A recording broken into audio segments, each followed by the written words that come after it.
బోల శంకర్తో డీలా పడ్డ మెగాస్టార్ చిరంజీవి ప్రస్తుతం విశ్వంబర సినిమా షూటింగ్ తో బిజీగా ఉంటున్నాడు. బింబిసార ఫేమ్ మల్లడి విశిష్ట తెరకెక్కిస్తున్న ఈ సోషియో ఫ్యాంటసీ ఎంటర్టైనర్ లో త్రిష హీరోయిన్ గా నటిస్తుంది. వీరితో పాటు మరికొందరు హీరోయిన్లు ఈ మెగా మూవీలో నటిస్తున్నట్లు టాక్ నడుస్తుంది. ప్రస్తుతం విశ్వంబర సినిమా షూటింగ్ హైదరాబాద్ శివార్లోని ముచ్చింతల్లో జరుగుతుంది. తాజాగా తెలుగు చలనచిత్ర పరిశ్రమకు చెందిన దర్శకులు విశ్వంబర సెట్స్ కు వెళ్లి మెగాస్టార్ చిరంజీవిని మర్యాద పూర్వకంగా కలిశారు. మే 4న తెలుగు ఫిల్మ్ డైరెక్టర్స్ డే సందర్భంగా హైదరాబాద్ లోని లాల్ బహదూర్ శాస్త్రి స్టేడియంలో నిర్వహించనున్న ప్రత్యేక కార్యక్రమానికి హాజరు కావాలని అసోసియేషన్ ప్రతినిధులు చిరంజీవికి ఆహ్వానం అందించారు.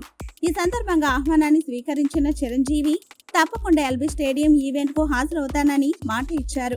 చిరంజీవిని కలిసిన వారిలో కేవి అనుదీప్, సాయి రాజేష్, మెహర్ రమేష్, శ్రీరామ్ ఆదిత్య తదితర దర్శకులు ఉన్నారు. ప్రస్తుతం ఈ మీటింగ్ కు సంబంధించిన ఫోటోలు, స్టిల్స్ సామాజిక మాధ్యమాల్లో తెగ వైరల్ అవుతున్నాయి. కాగా విశ్వంబర సినిమా వచ్చే ఏడాది సంక్రాంతి కానుకగా ప్రేక్షకుల ముందుకు రానుంది.